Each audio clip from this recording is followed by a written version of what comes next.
Hello guys, आज आपण आप्पे बनवणार आहेत। आप्पे तर भरपूर प्रकारचे असतात, पण साबुदाण्याचे आप्पे।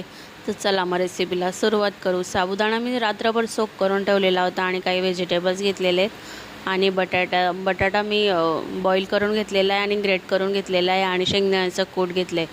हे बघा, साबुदाणे मी घेतलेत आधी आणि मग बटाट्याचं आणि कॅरोट आणि बीट,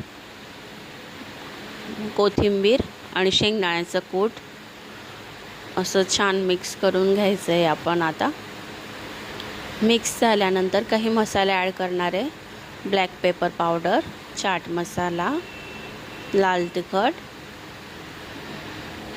चवीनुसार मीठ आणि हळद। आता थोडं तेल टाकणार आहे आणि छान मिक्स करून घ्यायचं। हे बघा, मिक्स करून घेतल्यानंतर आपण असं आप्प्यांचा शेप असं गोलसर गोल आकार बनवून घ्यायचा आहे।